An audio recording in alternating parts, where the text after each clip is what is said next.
All right. Oh, Struth in the bag. Fantastic. Okay, here we go. Welcome to the Art of Rock. It is Saturday morning. I feel good about everything today. First and foremost, I want to acknowledge the Tongva people as being the traditional landowners of California, of LA, Los Angeles, California. Find out who your indigenous peoples are, learn their name. It is the first steps in reconciliation. It's important. Secondly, every week, damn it, we are here on Angelspit's Twitch. Most weeks, in fact, I should say most weeks. Also on Angelspit's YouTube. Boom, there. It seems to be a very exciting place to go. This is made possible with Angelspit's Patreon. Join and get awesome stuff. Every album is free if you're a paid Patreon member. That starts at $3. I'm actually going to start doing some videos there for free members and paid members. Time to encourage the troops, I think. Oops, something went wrong. Reloading the page. Jen, welcome. I saw you briefly before everything crashed. I saw Jen before everything crashed, which is the name of my new track. It's a great track. I saw Jen briefly before everything crashed. Super.exe, suffer.exe, great to see you. Welcome. That's Angelspit's new album. Go get it. I promise you it will offend you. Even more so now. I know, thanks, Jen. I just ooze Grammy material. Industrial Incisions playlist is there. Send me your fucking track so I can put your track on that list and you can promote that list so everyone on the list can grow and help each other. I'm wearing my Vulture Culture t-shirt. You should get a Vulture Culture t-shirt because Alex is doing a lot for our community and we got to get that guy fucking full time. That was a loud clap. And he's doing his thing on Wednesday nights, so join in. And he's going to do the K2000 soon, which is another conversation I really want to have. That's where I got the t-shirt from. Non-stop, goddamn music from the bleeding edge right there. MTV TV, please get involved. Watch it. If you're just listening to crap, listen to that. It's fucking great. You're going to find some bands you're not going to hear about. It's bloody awesome. Email them if you've got a video and they will play it because they're amazing. MTV TV also has a Patreon. You should jump onto that because it's great. Hey, if you're really concerned about what's happening to the United States right now, join indivisible.org. It's legal, it's peaceful, and it's your constitutional right. They will help you and guide you through some very dark times. Darkmusic.net is a great place to go. Jen, Diana, welcome. Is a great place to go if you're looking for life beyond the algorithm. Oh my God, we so need life beyond the algorithm. Alistair, welcome. And the 12-step recovering program for media is there. Kids, it's an issue. Go fucking jump on that shit. We are joined by a whole bunch of gorgeous cyberpunks today. Who are doing amazing shit. There's some music for those gorgeous people, and Rezi the Spectacular has the co-host with the co-most. I don't know what that means. Right there. I'll take the most. I like it. Thanks, man. Do it. We're going to jump into it. Today we are really sidestepping politics, but I will say something fantastic happened this week. If you've been watching the news, NASA found a rock. And after one on Mars, and after a year of scrutinizing it with some of the greatest minds in astrobiology or exobiology, that's a thing now. The only conclusion they can come up with is that the fossils in the life were formed from life. The fossils in the rock were formed from life. They're not saying there is life, there was life. They're saying the only explanation is that those fossils were formed by something alive. This is huge. So, and also that Alexandria, I have the secret hots for that chick. So hardcore. She gets so excited about astrological stuff.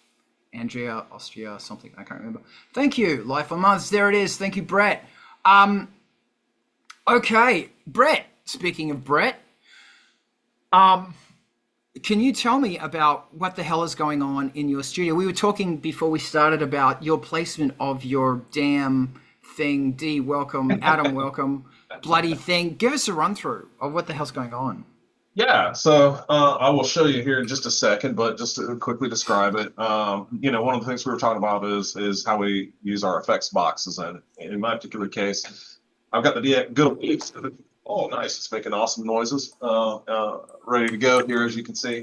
Um, One of the things that I've done is I've actually mounted an Elisa's Quadriverb directly to the back of it. The DX7 doesn't natively come with any effects. You really kind of have to program them into the synth. I mean, like you can't just chain delay natively anyway.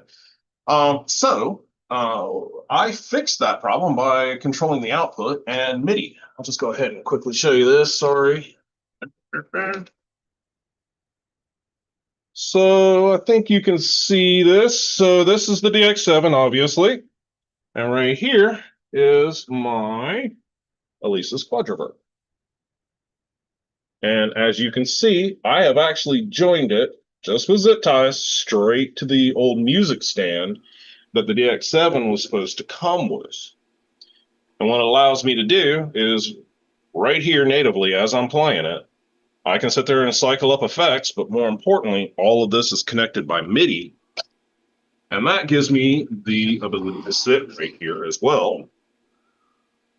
And actually summon up any effects I need, any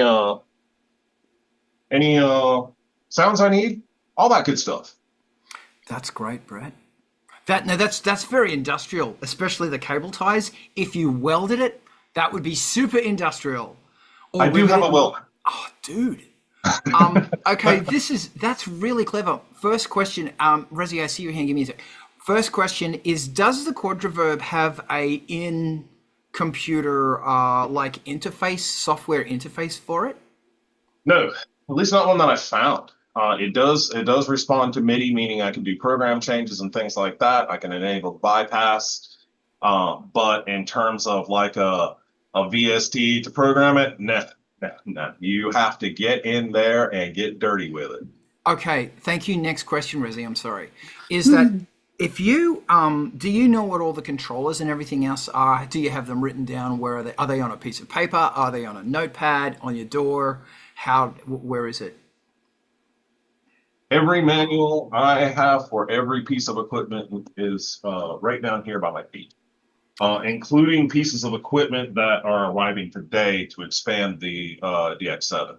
Wow. My last question: do you take that manual to bed? I do not. I spend an inordinate amount of time decompressing and playing with knobs and whatnot when I get done with work. My office is just outside my door here, and so it makes it really easy, really native for me to go through my day being a network engineer. And then once I'm done with the day, walk into this room, set my water down, usually go grab a drink or something, and uh, and get to making sounds for try. Where it comes to try, sometimes that ends up just being, yeah, I read the manual for about 30 minutes to an hour, and now I understand this thing better. Another thing I do is before I actually get a piece of equipment is read the manuals, and that just comes from RTFM. I mean, if you don't do what I do for a living very well or very long. Okay. Thank you, Brett. I yield the floor to the resonator. Oh, well, you already asked all the questions I was going to ask, but the one angle that I was thinking along is how much effort, time you spend mapping your MIDI controllers. I know that the Quadriverb does have exposes like a set number of controls that you can just assign to MIDI continuous controllers that'll then do parameter controls, but it also does probably a full sysx implementation. And either one of those methods can open up some super creative real-time, maybe noisy, maybe degraded, I don't know, but some unpredictable results or some very predictable ones. And I was just wondering if you've taken the step to do real-time control using MIDI sysx or the continuous controllers. I haven't tried to do a sysx anything to it yet. I suppose I could fire up MIDI aux and see if it would respond. But Well, by the end of the show, I'm going to find you an editor for a PC editor, so you'll at least have like an on-screen interface. And then the I next go step, to the will I go the old school route where it comes to it. I take a picture of it. oh, And that way I come back and it's like, okay, that's how I wired all that mess. Okay, cool, just do it. And guys, with that, I'm going to end Art of Rock today because unfortunately, taking a photo of something, you can't get better than that. So thanks for joining us. We'll see you next Saturday. Oh, Rezzy, did you want to throw in something before we leave? I mean, there are other things we could talk about on this exact same angle, and it's the convenience of having some amount of control over the thing that's across the room from where you're sitting. Not because it's lazy, but because I keep hearing people say, maybe it's just me, maybe I heard Carl say it before the show, it's not turned on. I never use that thing. It's amazing. I love that thing. I never use it because it's not turned on, or it's not hooked up, or it's all the way over there. So giving you these, like, I guess my point is strapping it onto the back of that thing is a genius move in the same vein. Like, it's attached, you're going to use it, it's the power switch, and it's already normal through all of the things that keep us from using some of the weirder gear that we have. You've short-circuited and made it just work for yourself, and that's another part to end Art of Rock. Like, that's the solution. Like, amazing. But to take it the next step and have some like permanent controllers or knobs on your desk or a picture of it on your screen, but with these parameters, like, I'm trying to find ways myself to do more of that. So I'm looking either for inspiration or be disabused of that as a folly. Okay, so we're going to end Art of Rock again because not only did you take a photo, but you gave your DX7 a strap-on. I also gave it a tramp stamp. That's fucking great, man. I literally grabbed out paint and inscribed that symbol. You did? On the back. Oh, I did. Oh, DX7s are real punk. We love to hate on them, but they are so punk. So dude. Okay, so I also want to throw in that. So I was mentioning before we started, I've got this Lexicon X200. And it's a great reverb. It's a great little everything processor, mid-late 90s everything processor, and it came out just as the whole world was going, we don't care about processors anymore, we're going soft synths. Was it late 90s or early 2000s? Look, I don't remember. But it does have a USB plug-in that you can run with Cubase. So you can actually pull up a little window where you can change everything, and I think it's compatible with Cubase 13. Fuck, I hope it is. And it will send USB information to the machine so that you can do all this shit, which is great. I really appreciate the getting in there, and fucking around thing. The one thing about the Lexicon MX200, Ivan, I swear to God, if you're on Reverb right now, not only is it bloody awesome because it's basically a dual effects unit, it's kind of like half. I think it was Lexicon's go at competing with the Quadriverb, but it doesn't have anywhere near the programmability of it. You can't do reverb lengths and pre and all that shit, but you can, I think, in the software that comes with it. With the PC interface, you can get in there and fuck around, and everyone's on reverb. Why do I bother? Yeah, and that's really handy. Man, if I was going to do that to a synth, because that's such a great thing. A piece of gear I really want to get is the what is it that's in the K2000? The effects unit? Digitech. The Digitech piece of garbage. I really want to get one of them because they sound great and they're dirty. And that's a late 80s bag of dirt, and they're good. Razzie, please help me. I had a Digitech guitar pre that may or may not have had tubes in it. I wish I could remember, but J.O., my bandmate, used to be the one that played through that. And I don't remember it being good, but it had similar quality to what the K2000 had in it as far as the effects. I think they used that like whatever design they had for a lot of different things. And Digitech is like synonymous with kind of like middle to low end for many years there as far as that goes. I don't know which exact units gave me that impression. But to loop it one step back, Brett, MIDI-Quest, the big mother of all librarian editors, does have a module for the quadriverb. So if this makes any sense, I mean, I guess you either want to do this or you don't. But if you did want to do some real-time control of the effects as if it was, plug-in and you're doing automation, these are one step to getting there. There's also something called Quad Edit, which I'm not familiar with, but it's probably a custom editor. But since MIDI-Quest has it, I think they have a demo anyway. Might be kind of cool to do. I'm saying this as somebody who has the Lexicon New Verb card in a Mac 8100 with M Audio or MIDI Man Flying Cow digital interface to get that into my whole system, and turns it on like once a year. And it's like, oh my God, it's the best. It's like a 480L Lexicon. So the couple of times where I've integrated it in and had controls on my main computer controlling the remote computer are the times that I'm inspired to actually do something creative with it and make that extra step. You don't seem to have a problem with doing the creative work already. So I'm just like saying stuff, but from my own get over the hump of not using it angle, sometimes having the preset stuff in my default session on my DAW when I load it up. It's like, oh, it says reverb time, it says reverb density. I'll turn it on. It just gives me that extra mental step to get the hell into it.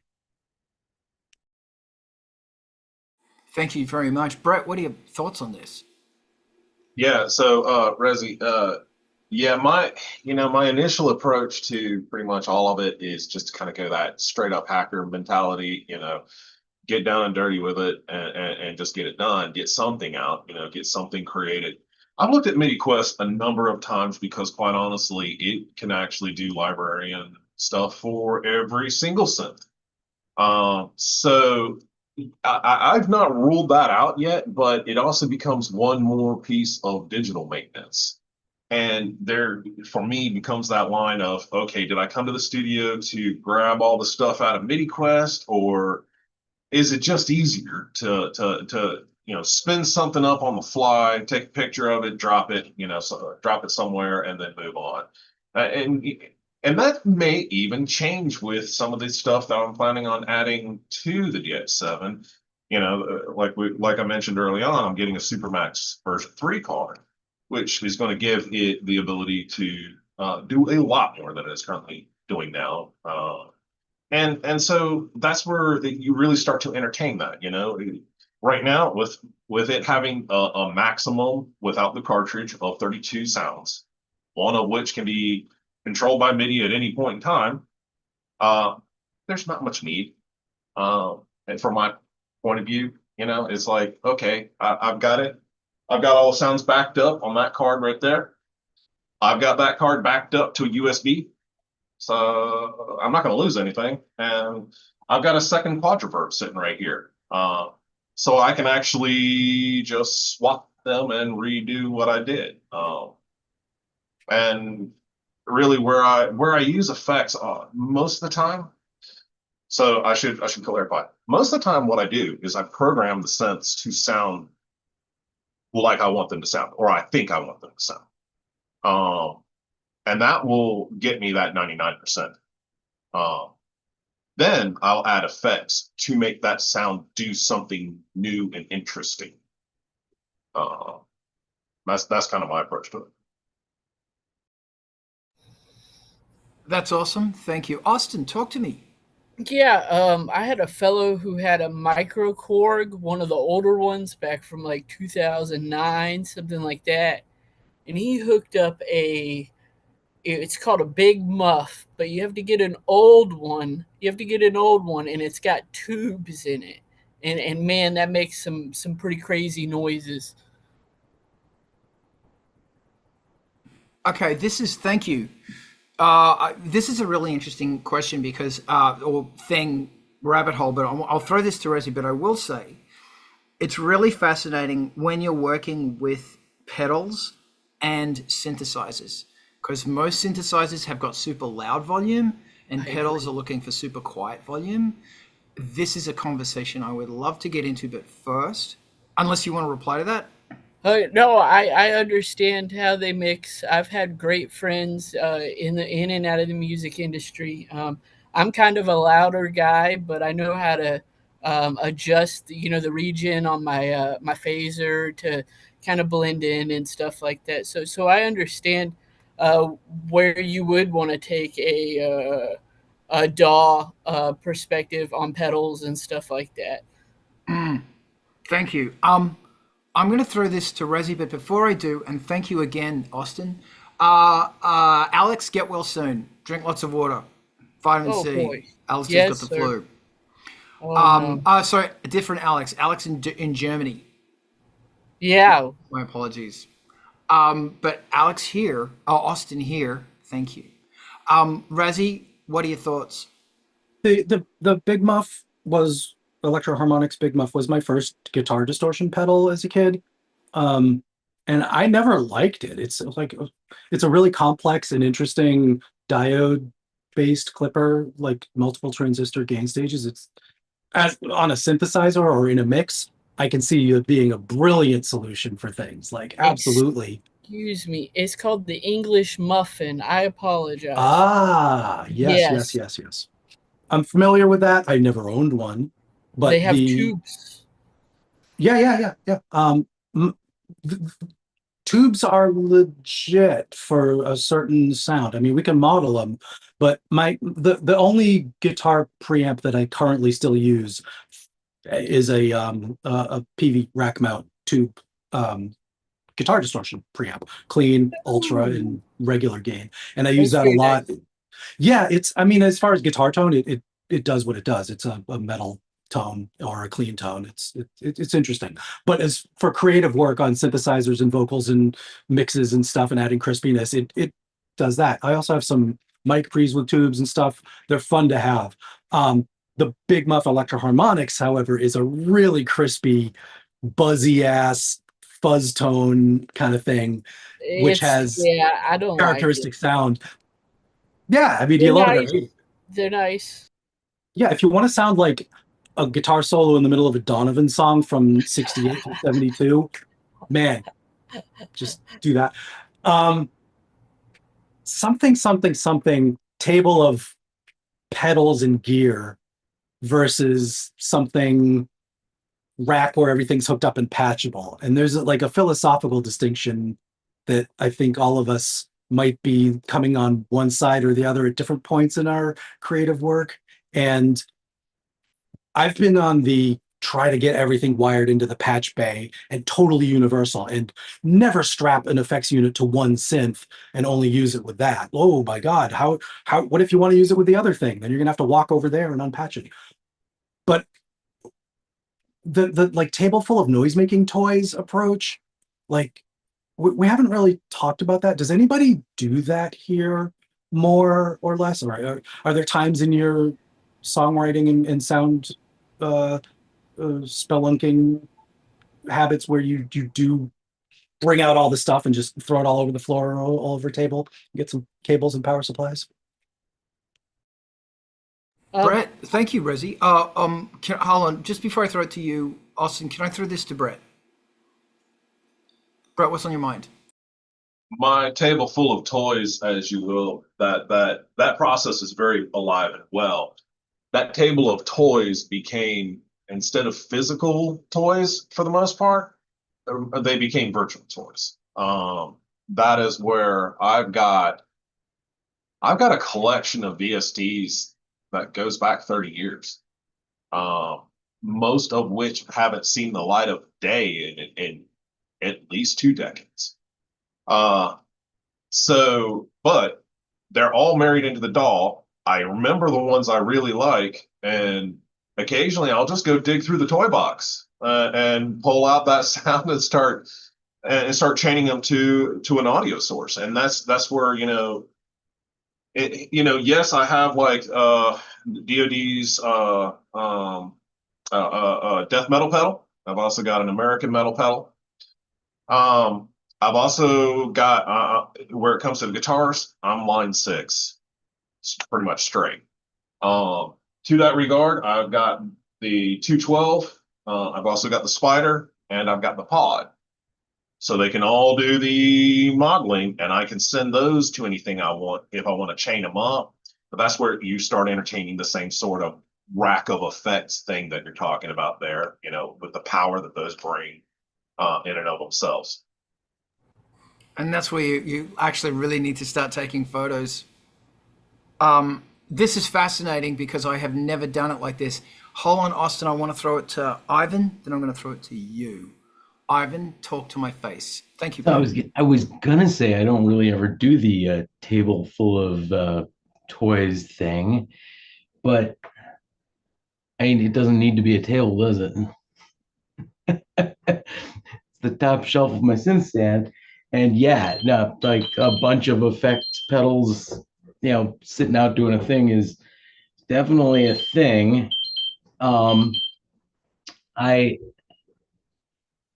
am really starting to get to the point where I'm thinking what I really want to be doing is checking my blood sugar. And what I'm really thinking is I need to make better use of my sends and returns on the mixer. Because if I use that well, then, I can have that stuff out doing its magic and just use it as needed and use it where it's needed instead of having to like repatch every time I need to do something, which currently I am in fact doing. Okay, this is amazing. Austin, hold your horses, you're up next. This is really interesting because I've never thought about this before, that it would appear that a lot of us we're really in the rack mentality. And you know what? We are denying ourselves a playroom. Austin, what do you think about this? Well, I've never been around a rack. I've been around like a few equalizers and things like that. But one thing that I feel like, so I'm working on a pedal board. I just got a new amp, and none of my pedals sound like they should. But it's a little bit nicer of an amp, give or take. It's got 2 speakers versus 1. But one thing that I've noticed about all these digital, I can't name the company or anything, pedals, is they sound a whole lot better when one sound is dedicated to that one processor. So I may have 2 wah pedals, just because maybe one of my other pedals doesn't sound great. I don't want to talk bad about a pod or a multi-effects pedal or anything, but I've noticed that, yeah, they're fancy and the algorithms are nice, but it doesn't facilitate its own singular sound environment, which is something that is important to me as a guitar player on the fly. So that's how I feel about that in audio environments and things. Thank you. This is a fascinating thing because I think people who come from a synth playing, I'm generalizing now, perspective go rack. People who come from a guitar playing thing go floor. And there is a real difference in putting on a pair of knee flares and either crawling around on the floor or scooting around a tabletop and patching stuff. Like, there's such a difference where you will allow yourselves to do things because difference. Same gear, same cables. This is such a fun exercise. And I will also say that that English muff is a fuzz. And fuzz is something different to distortion. There's distortion and there's fuzz. I actually had 2 electro harmonics. I had a muff pie, a little muff something, and something else. I got rid of both of them because I just couldn't make them. It was just, I love fucking Smashing Pumpkins. but I don't like that on my drums. Like I want to hear really clean, defined distortion because everyone's fucking talking. So I need your words to be well defined. If it was just drums, sure. I think I ended up giving that to Vince. I don't remember. But I read that apparently something that dude does is he'll run his fuzz, then into distortion. Because distortion apparently then gives it an edge, like a more definable edge, which is interesting to me because that would just be suggesting mash. But that was, he was saying, was one of the things he does. And, you know, that's fucking tabletop mentality. Yeah, I'm going to shut up. I put everything on the table and adjust it like I should. But that's all I have to say about that is I just really feel a digital environment, the more effects are dedicated to one pedal. And you can hear it. You can hear it. Like you remember back in the early 2000s when everything had an automatic equalization. You know, you kind of get that feel. And it matters to me as a musician, but I'm not sure what I'm selling here, but it's nice. Thank you guys for having me. Yeah, pleasure. I love I Don't Know. I love it. I Don't Know spawns fantastic ideas. Razi, what are your thoughts on I Don't Know? I like the two things Austin and Carl are both coming up with here on the idea of synth rack, pedals, floor for guitarists, and also the individual devices to do one task. And what it comes down to for me is the pedal board, the designing your pedal board. Part of what you get, that we don't talk about quite as much, is the performance aspect, where you know where each function is laid out before you. And in the middle of a song, when you're one bar before the chorus, when you're going to turn on the chorus pedal, your foot's hovering over it and you know where it is, and you lay down with your weight and you play the thing and you hit it again to turn it off. And it's like part of the physicality of performing these songs. And some of these small gestures that we get on screen don't carry that same embodied sort of weight, I guess.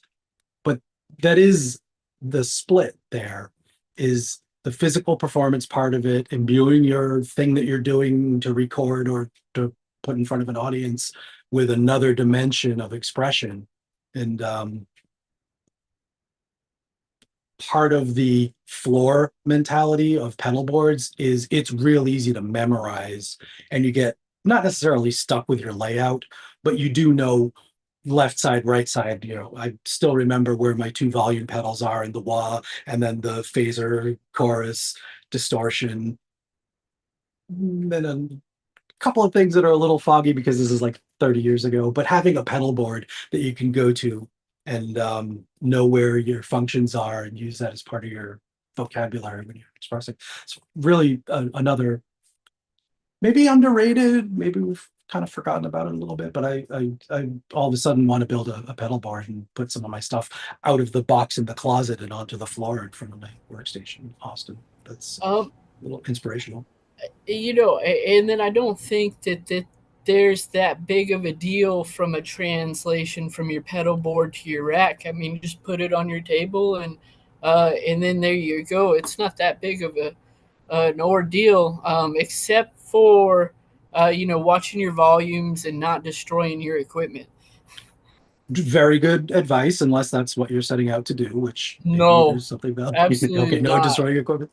The thing that I find, digital controlled effects don't have the physical difference unless you get different looking pedals. So I have right now in my floor pedal a little bar of 4 identical foot switches that do very different things. Some of them turn on and off the reverb, some of them advance to the reverb program, some of them kill the delay. But I don't remember easily, like I would with a real floor pedal, the differences between, oh, well, this is a big square pedal with an orange flake, you know, sparkle flake coat, and this one's blue. Like those kinds of larger differences in the physicality are kind of part of what I'm also talking about, which make it natural and easy to remember and perform.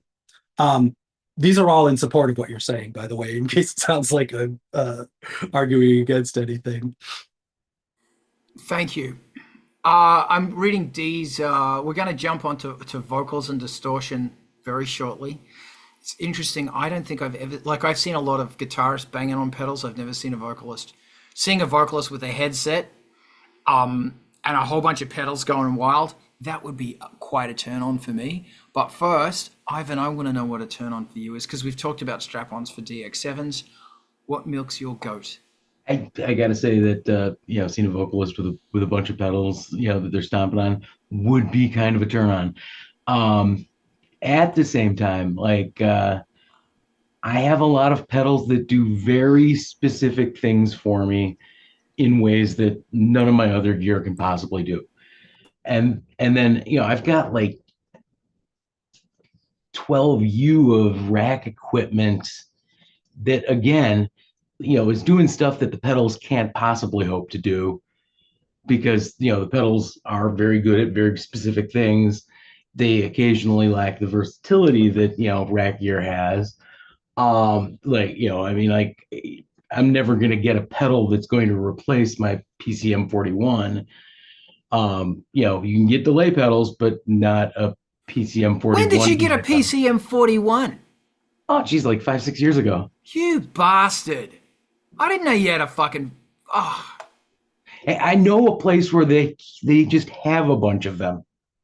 Do you want to tell us where that place is? Yeah, the used gear store, Armin's in New York. Are they $1 million? No. Do you want to put a link in there and look after your... I will see if I can dig up a link. No, you're not going to see if you can dig up a link. Well, you're going to dig up a link. Got it listed.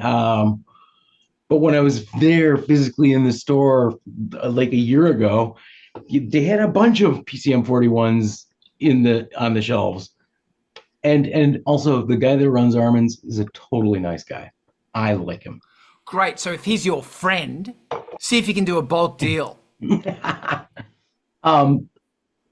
like, so I've got all my rack gear, which like right now I can't even actually use because I need a rack to put that in, and I need to finish the freaking third floor first. But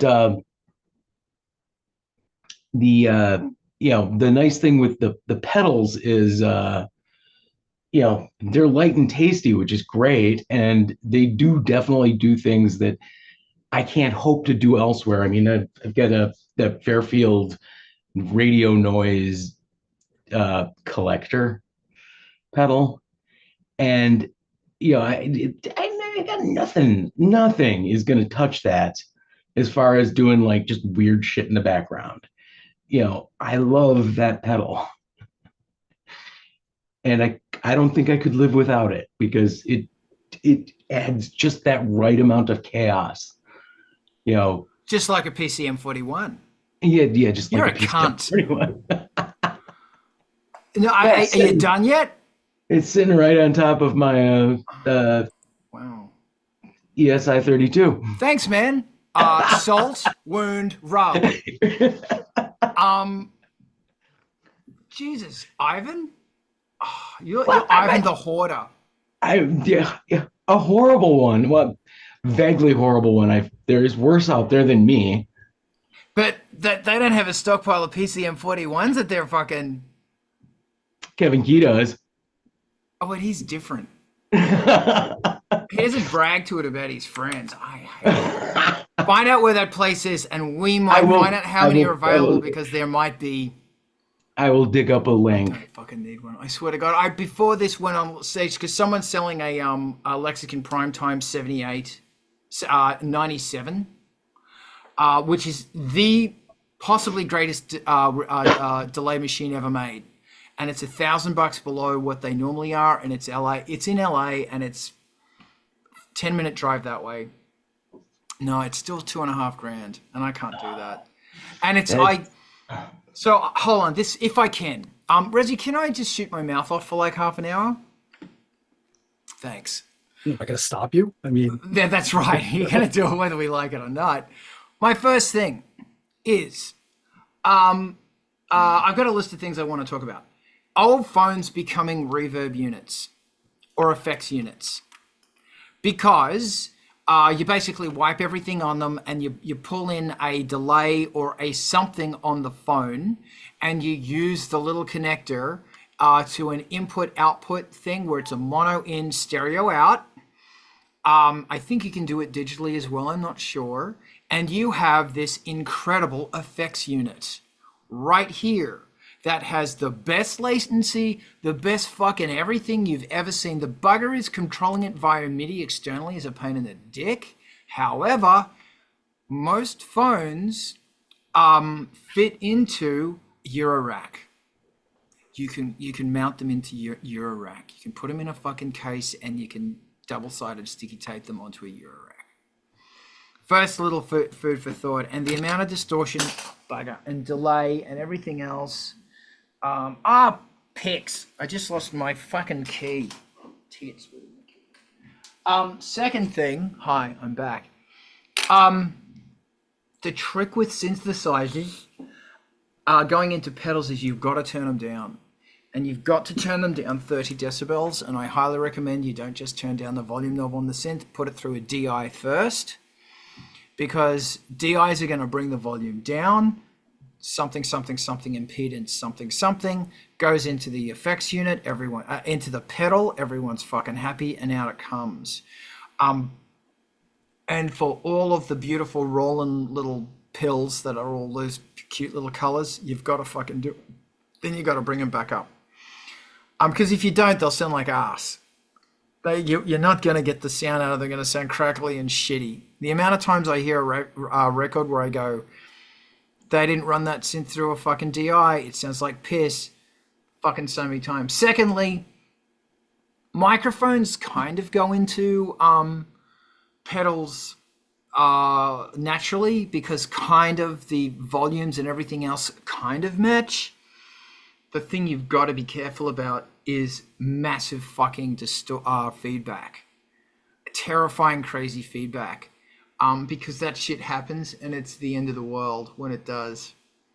So you'd want to be, I don't know, feedback suppressors and a little bit of bloody compression and butter before you do that. But it's great fun, great do it. And if you're running it through a distortion, yes, you don't need crazy distortion on your voice to get the effect. Bring up the resonance, just watch that feedback.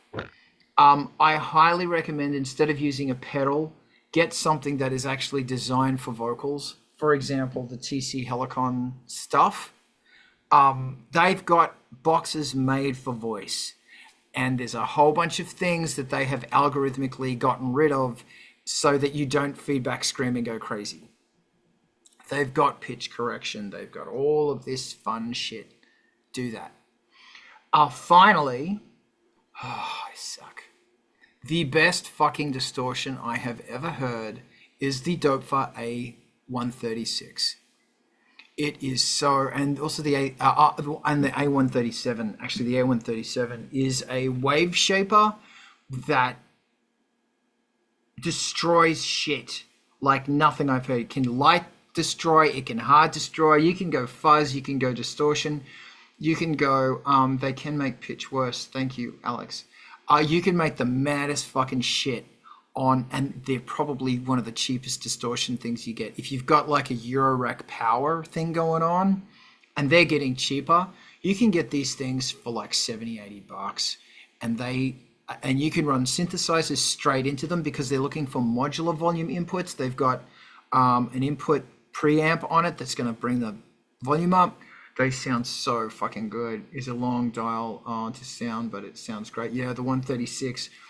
I had two 136s. I sold them both. Now I have the 137.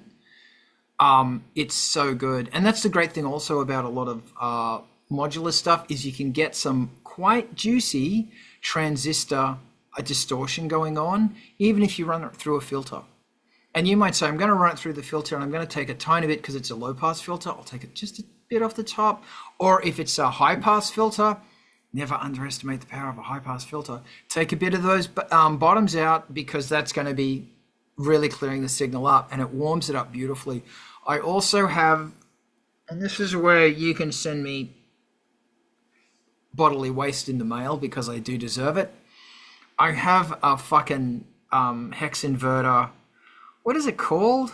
Oh, I've got one of those fucking. I've got a hex inverter fucking thing. Fuck, what's the fucking thing called? Hold on. Hot glue. Mutant hot glue, which is so good. And I've also got a fucking who did that? Metasonics, and also Brian Kirby did the Sum Zero stuff as well, like which is madness, like Tube Mayhem. I never used them. I should be shot for that. God, I suck. That's why I don't need a fucking lexicon, fucking whatever, because I don't use what I already have. And when the great thing about a modular is that, you know, you patch all that shit up and you run it through a something delay, and then you're distorting the delay, or you're running the feedback loop of the delay through the distortion, or fun shit like that. It's all fun and games. Okay, I'm going to shut up now. I did check it out, Black, this morning. Great job. Hey, I'm going to shut up and throw. Hey, Eric, welcome. Talk to me, Raz. The first point that you made with the phone, interestingly, one of the things that you're sort of describing is like the characteristics of the phone or the characteristics of Mac OS, and as a Windows user, you might not be used to some of those things. The low latency, the driverlessness, the plug and play aspects, the ease of use features. That is kind of right on point for what we're talking about with the, it's a pain in the ass, that thing's turned off. I usually use my old phones for other things like a camera or whatever. But the idea that if it's one of the USB-C phones, the newer-ish ones, but it's old enough, you know, to retire, most audio interfaces are just going to plug into it. They're all class compliant. Some of them are bus powered, but you may need to have a splitter so that you're at a USB-C hub to power the phone and to power the audio interface. But smaller ones, you can just plug it in and it'll be class powered, bus powered, class compliant. And you will find the newer the phone, the even better it is. But generally speaking, low latency, so you don't have a long delay and through processing and stuff. These are just like kind of the table stakes for Mac and iOS, Mac OS and iOS audio. Not to platform evangelize, but that's one of the reasons I bother with Mac is because of that, like plug it in, it works kind of thing. So I don't know how you'd get it in a Euro rack, but the idea of having that super high res display and some dedicated couple of pieces of software that you like to use, I don't have them in mind, but there are several like plugin host environments and mixer environments, one of which is on the tip of my tongue and I'll come back with it. But as a central thing, like if you're going to switch to either an iPad or a phone as your audio host for doing creative work on the, you know, like carrying it around with you or making it a permanently mounted studio fixture, these are like really, really cool looking and inspirational, easy to use solutions. I want to let me think about what the name of these couple of pieces of software are and come back. But there's a lot to that first point you were making. And the great thing about it is that often effects are set and forget. And if they're not, because I have seen a Chaos Pad phone thing, and there's all the Moog stuff as well. There's so much stuff. And you know, isn't that part of the joy of modular is going, fucking around with shit. I don't know. Ivan, thank you, Razi. Thank you very much. Razi, I'm sorry, Ivan, tell me about the process of your brain right now. So speaking of, you know, vocal distortion specifically, you know, like the gold standard for like just making vocals distorty and good, you know, bizarrely it belongs to a piece of gear that we can't get our hands on anymore. The Universal Audio 176.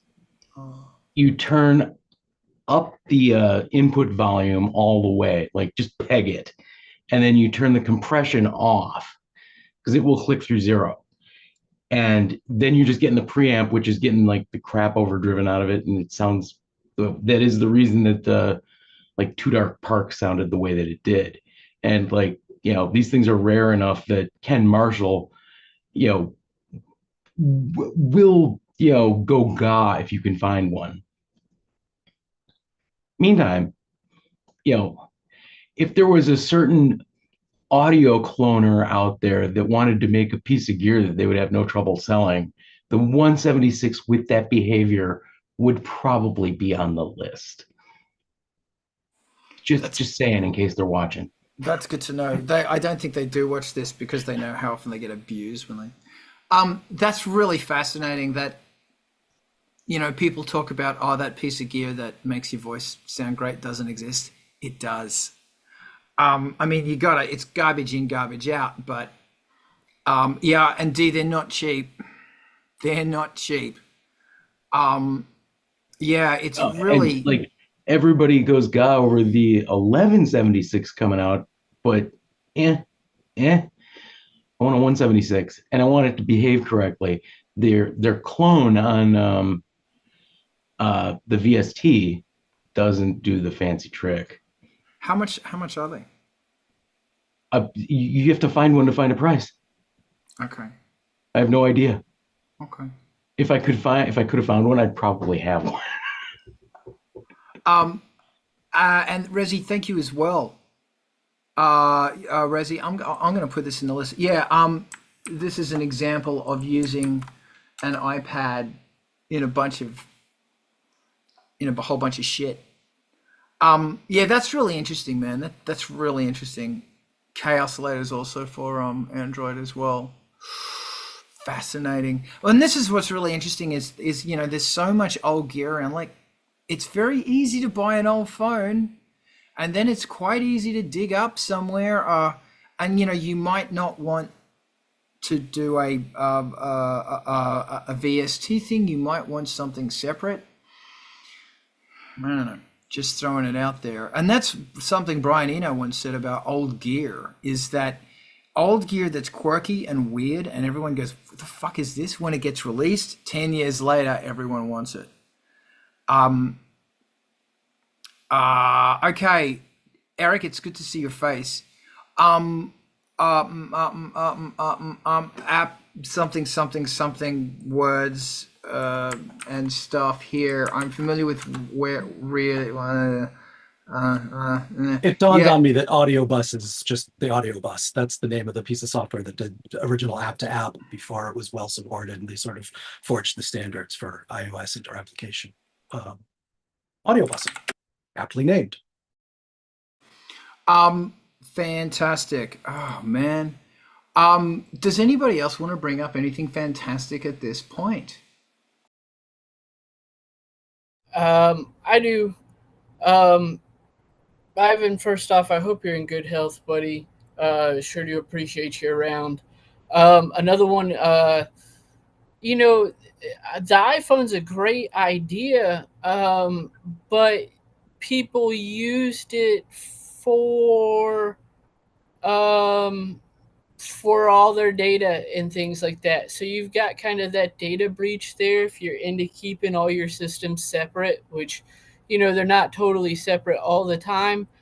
So that's one thing that I'm not so concerned about anymore, but I used to be. And I had a question about this microphone I had, but I guess I'll throw it in the Discord chat. I hear it's a pretty nice microphone from the 80s. So I think we're always willing to talk mics, but I would also just let's just throw around the idea of how to keep your music stuff separate from your data stuff. If you are using a phone as your lifeline and your main communication thing and your social media and your email, everything, like, it can get a little bit bogged down, and having room just to store these apps, it's going to be a problem. As far as the security model, Android and iOS are both doing great strides in keeping things locked down. iOS has it as, privacy is one of their main things. Google, although the opposite of that has done a remarkable job of not having too many leaks and breaches. So it's a priority thing. But most of the way that people end up using a dedicated device is it's an older one that they wipe, they initialize, it doesn't have any other crap on it, and maybe it doesn't even log into your accounts for synchronization and crap, but it becomes like that just runs my Moog and a Moog. That just runs my audio bus host with things, and I don't do my homework on it, and I don't talk to my girlfriend on it. And then if anybody else, Austin, if you want to jump back in on that, and then we'll give it back to Carl. Forgot about the mic. It just distracted me. They make isolated. They're not phones, but they make isolated things for that. I've seen them before. I don't know what they're called. iPod Touch, the latest one, doesn't have the cellular modem, so that's one way it'll run the similar thing. Yeah, for sure. Carl, welcome back to the show. Thank you very much.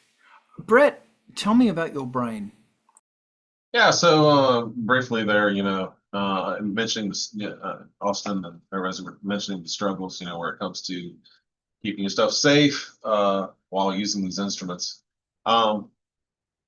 So early on, that was an issue for me, and it probably is for most musicians as well, because generally if you have a laptop or something like that, it's doing everything. If you have a cell phone, it's doing everything, and all those things are that does become problematic. So we've talked about this, things like this in the past as well. It's important, take backups of all your data.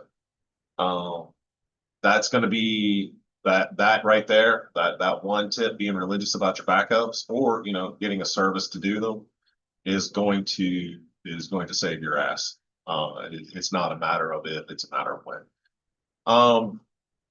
The other thing I would say is, since the early days, as soon as I could assemble enough money for my studio computer to just be that's what I did.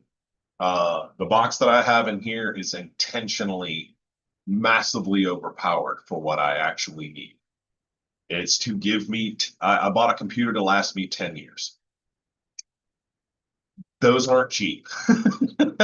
The gaming laptop, the work laptop, those are $300 machines. I don't care at all. They can take a bullet, and probably will before all is said and done. So it comes down to, with anything that you care about, you want to protect, you've got to put the time and effort into it, and probably the money as well. Brilliant. Thank you very much. Just as how much of a fucking zero fucks given I am. D, thank you everything for all of your amazing input. I don't know how to find my Discord link. I have no idea. I look at Discord and I go, what the fuck is going on here? I can't handle it. It's just too hard and too complex. And there's all these faces and little things. I know it was a little fucking candy person. I don't know who that is. I don't know. What's its link? I don't know. Do I left click? What do I do? I can invite people. I don't know. Anyway, yeah, totally. I'm all about that shit. Does anybody else want to talk more about this and not fucking Discord? We're going to get that link to you as soon as possible. There is something I'd like to talk about. Or unless somebody else has something. Austin had a mention of mics just at the end of that last conversation. Might be able to no, like Carl go. Cool. Carl's going to go into deep dive land. All right. Austin, we could go Austin land.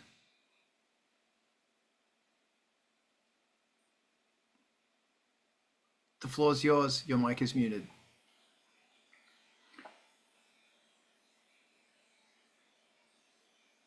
Oh, the floor is mine. I was going to hand it over to Carl. So I picked up this mic, this PL80. Let me see closer. Oh man, it had some nicer specs. Let me look it up. Electro Voice PL80. Does anybody know anything about that? Dynamic mic, 1970s probably. Somewhere around there, used by the church. The band or the institution? Probably both. Okay.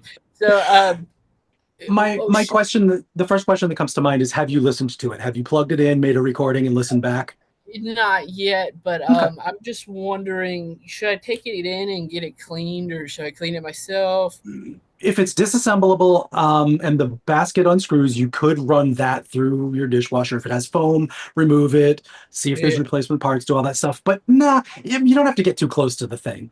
Plug it Okay. in, make a recording, see if it's functional, then put in the effort to do some of the other stuff. But I first was step is go like this in front of it a few times and see if the meters deflect, just to know if it's going to be worth your time. yeah. Most likely, an investment in a repair or modifications are not 200 bucks. really. Let me look at the specs on that. Let me throw it back. Brett's got his hand up, so I'll shut up and read a little bit Hey, about it I first. appreciate you, Rezi. Yeah. Carl. Brett, tell me your brain thoughts. I want to say I had that years and years ago. And it was the same sort of thing. Does that mic have an on and off switch? You're muted. No, sir. No, it doesn't. Okay, No. then I might not have. Wait. The one I had, I remember it being an electro voice, but I don't remember the model of it. And it's been a long time since it worked. In regards to cleaning it, as well, just get a little bit of alcohol. Put it over put it on a cotton ball or on a paper towel, and clean the surface. It looks fancy. It looks fancy when I take it apart. It's got like a little mesh thing covering the crystal. Makes me nervous. Yeah, I wouldn't even worry about taking it apart unless it's not working. I would just start with the windscreen. Just Yeah, especially if it's got a crystal in it. Don't want to fuck with crystals. Yeah. You let the demons out. Yeah, exactly, man. You put it in the middle, and before you fucking know it, you got a Balrog on your hands. Or Especially if it's been in a church. Yeah. You'll want to sit in a salt circle while you're doing it. Yeah. Austin, do you have the battleship colored one, the kind of greenish, famous electro voice? Looks like an RE20 kind of color, a little bit greenish. I'll send you the one that this one is gray and blue. Okay. So it sounds like a newer one. Electro Voice, famous for the big huge RE20 being a sort of putty greenish gray color. I've always been a fan of their industrial design. From what I'm reading up, I'm reminded that it is a SM58 competitor, stage mic, dynamic, handheld, super useful. People seem to like it. I haven't listened to one. My EV, I have an Electro Voice Electret. I think it's like a fixed charge condenser. It's a weird mic, but it sounds cool. It's an interesting mic. I used to use it for this show back in the day.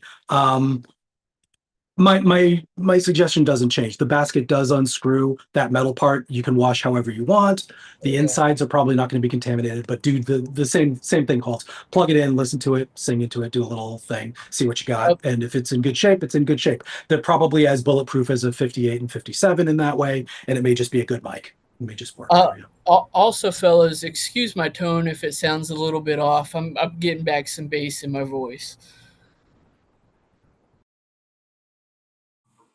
Fantastic, thank you, and welcome. Okay, microphones is great because we can always fucking talk about microphones. I'm telling you, so much to learn. I want to change the subject. I was going to talk about microphones, but I forgot. So I saw a movie last week, and it was kind of crap, and I fucking jumped on a bus for a fucking hour to go to some swish place in fucking Beverly fucking Hills to see some fucking movie. When I could have just gone up the road to Los Feliz on a bus that was free that took 10 minutes, but no, and saw the movie for fucking $10.50 instead of $17. And then I had to get a fucking lift home, and it was a $22 lift ride. Fuck that. And the movie wasn't very good. I mean, I've been thinking about this. It was the new, I don't want to talk about how much movies suck. It was some fucking Conjuring bullshit, last rites crap. And I was really like, and I was just thinking watching this, and then another very famous band released a single recently. And I just went, you know what, man? I'm telling you, there's such, we got to get back to pushing the boundaries. And I'm always reminded, and maybe it's about fucking, yeah, Eric, that's what I was talking about. That's why I don't give a flying fuck about that movie. I don't care. I don't fucking care. And I don't want to talk about movies, but what I want to talk about is how I am reminded that I was listening to that song by that amazing artist going, wow, fuck, an AI could have wrote this. Really? And I don't want to talk about AIs.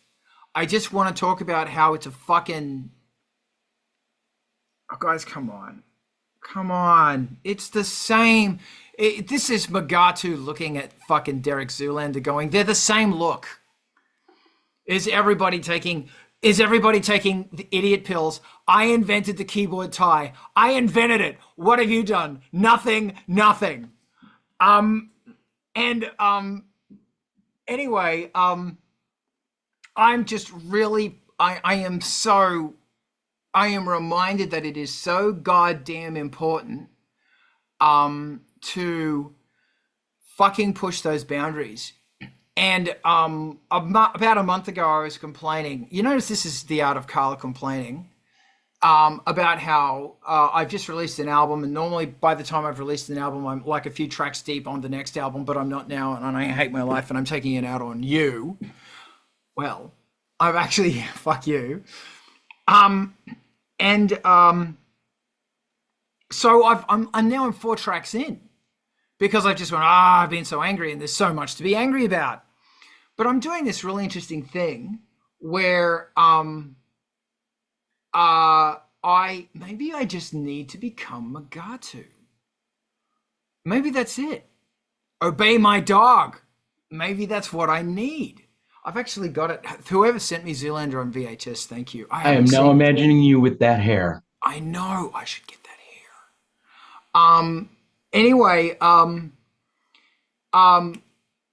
it's what's really interesting about these new tracks is that I'm going to be inspired by early 90s technotronic rave music. Oh, I dare today. Like, and I've been listening to the and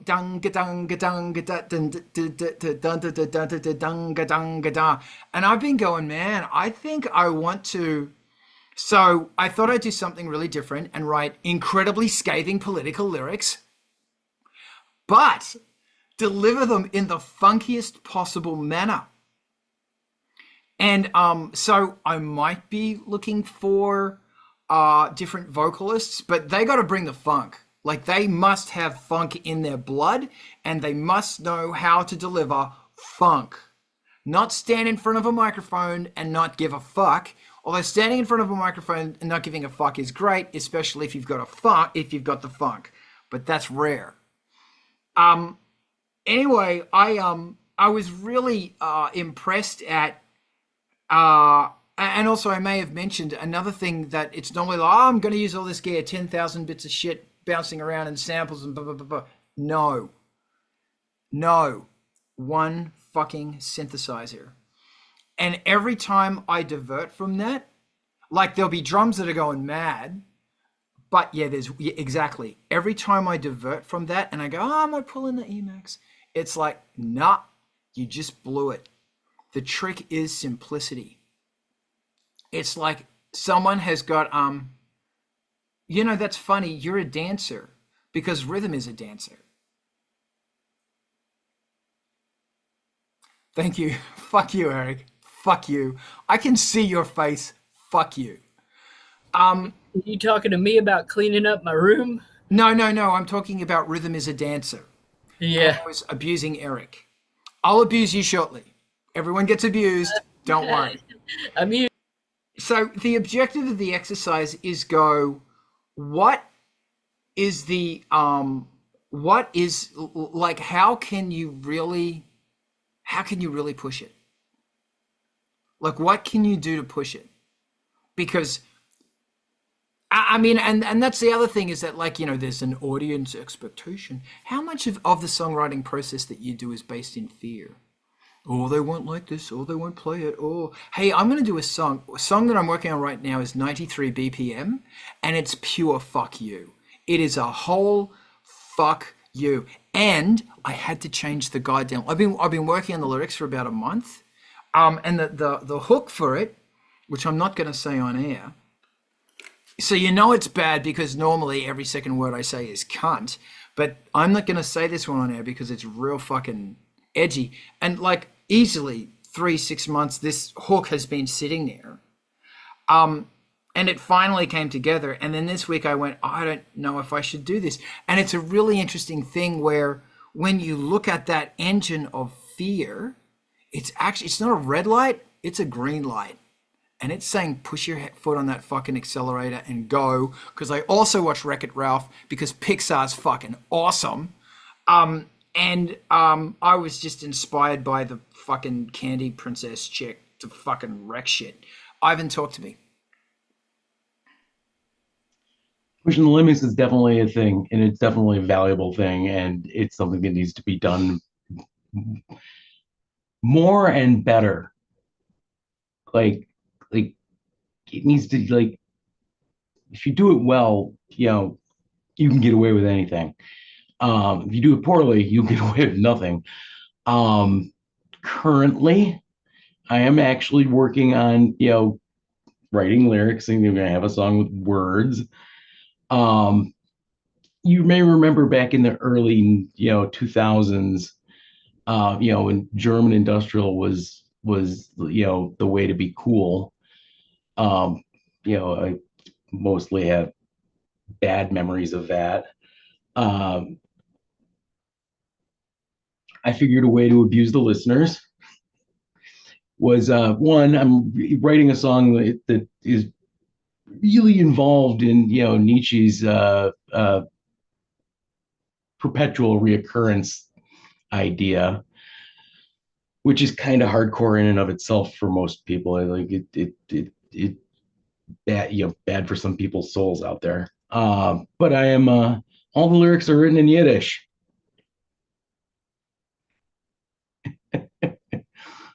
very cool. So you know, like on first glance, it sounds like German kind of, but not really. And then, you know, like the expectation is like fairly literate people we're going to get this song and appreciate it. Unlike me. As long as it comes with like translations, that'd be great. Unless you don't want me to know. And that's okay. Well, I mean, that's the fun of lyrics is you get to like dig in there and find out what they're actually saying. And I'm all about multilingual lyrics, yes.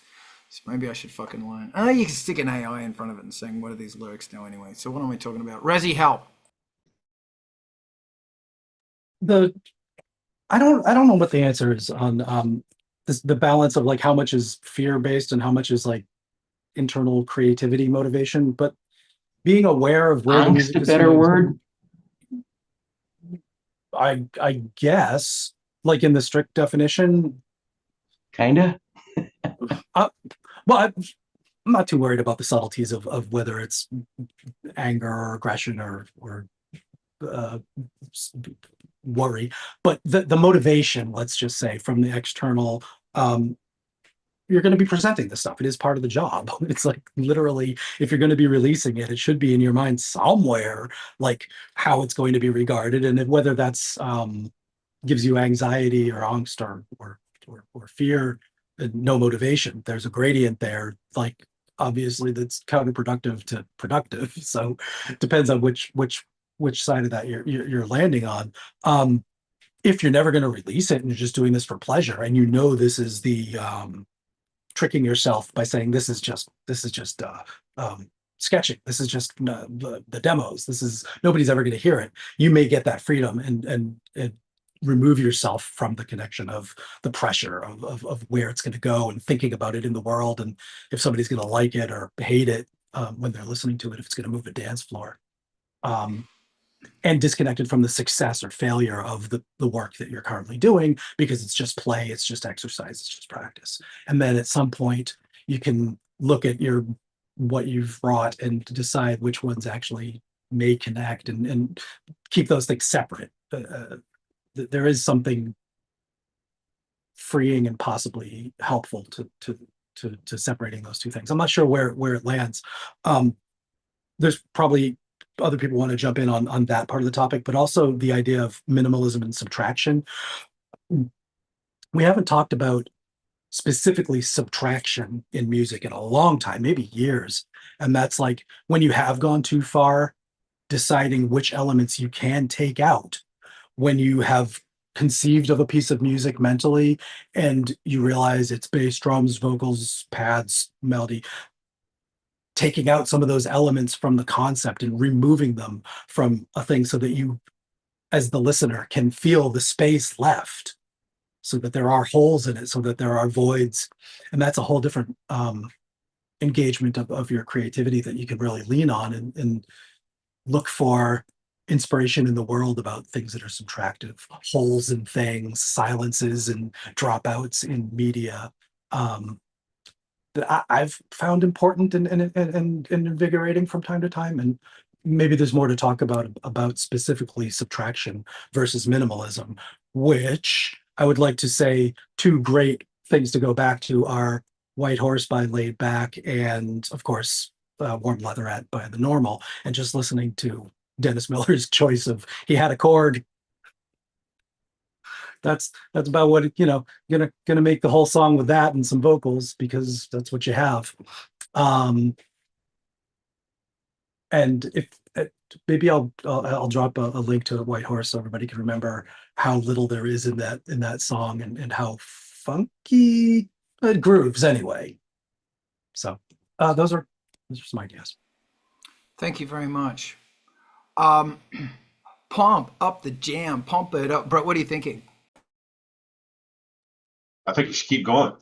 While your feet are stomping. So no, in terms of, the angst or whatever, the fear, the whatever that's driving it, it definitely depends on the artist. First of all, but the way I look at it is, this is a work of fiction anyway.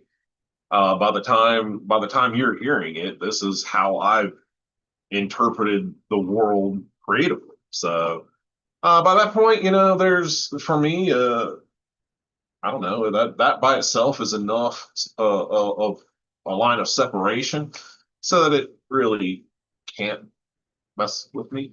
It's like, you're either you're gonna like it or you're not. I'm fine with both. That's kind of that's my kind of thing on that.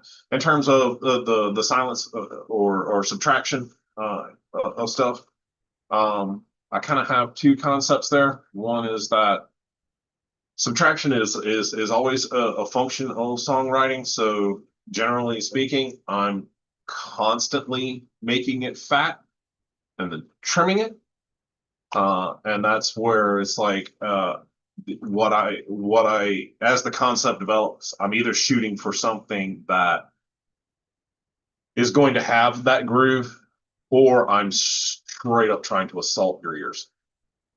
And anyway, that's my thoughts.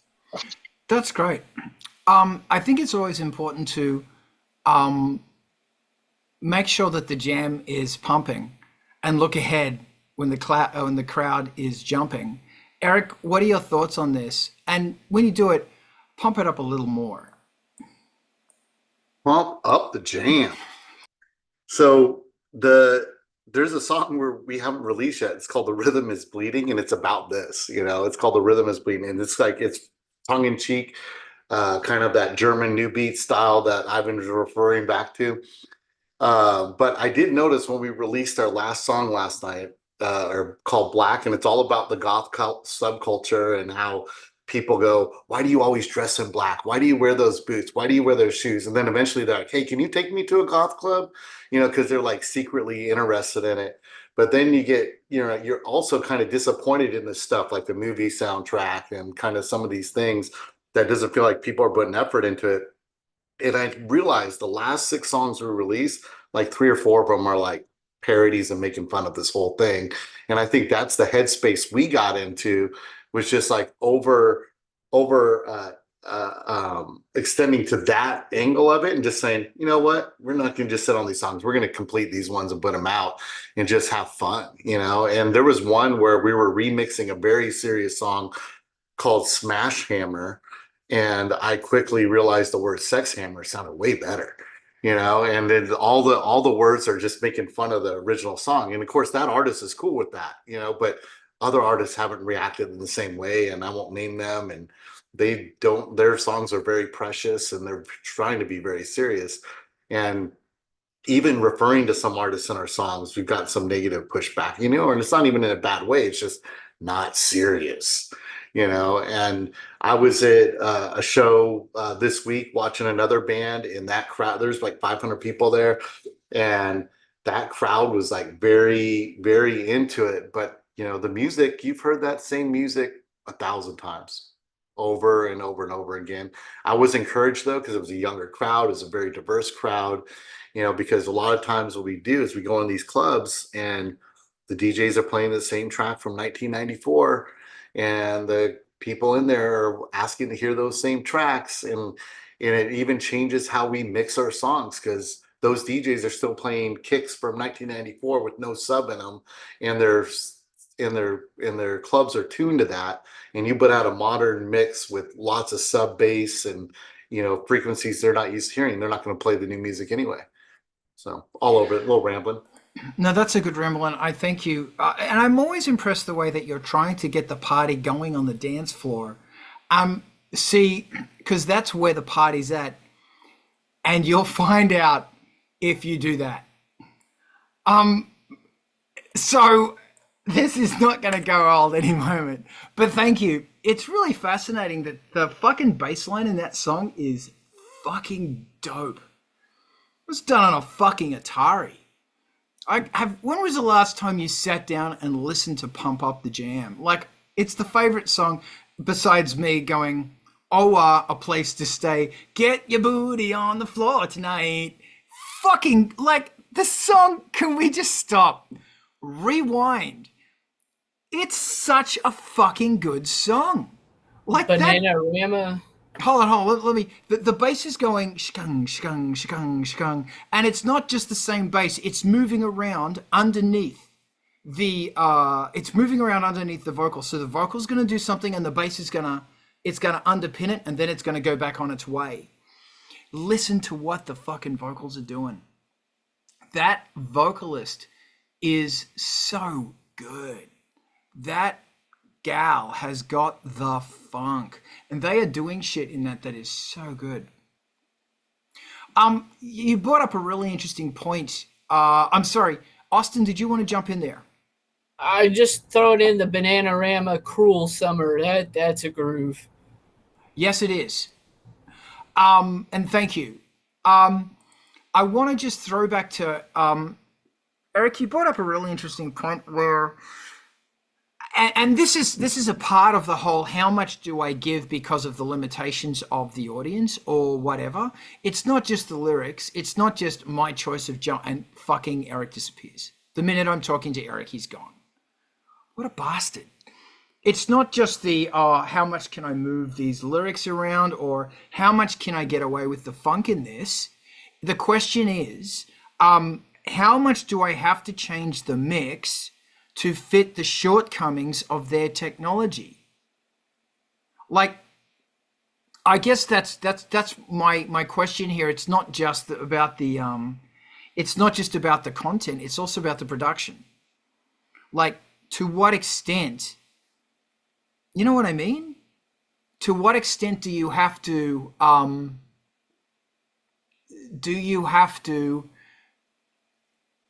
bend slash break slash whatever to, the word I'm looking for is to appease the audience, to appease the PA that it's being played on, to appease the low fidelity of the phone that it's being played on, to appease the low compression of Spotify or whatever's compression algorithm, da da da da da da da da. It's a thought. Austin, your hand went up first. I'd love to hear from you. Well, so it's not as hard as it was in the late 90s, in the early 2000s, because automatic equalization is dead, kinda. It's not included in every single lo-fi speaker that you're going to buy from the dollar store. So you've got that hurdle already jumped, but you're asking a really hefty question because people have phones still from 2009, and they want to hear Angelspit on it. But the automatic equalization has gotten a whole lot better. And I feel like in the early 2000s, every speaker had some type of dB limit that was just very stressful for me as a listener. I thank you for that. It's interesting that, and then I'm going to throw this to the resonator. I've noticed that Frank doesn't like certain things, because certain things and if the tone coming out of the speakers is distorted, Frank's got his ears back. So if I'm listening to a Twitch stream or something somewhere, and there's bad digital distortion, Frank can sense it. If it's like good tone audio, Frank's fine. His ears are forward. Razzie, please tell me how you're going to get your booty on the floor tonight and make my day. Walk right up to it and start shaking it, I guess, as they do. That's not rocket science. It's a dance floor.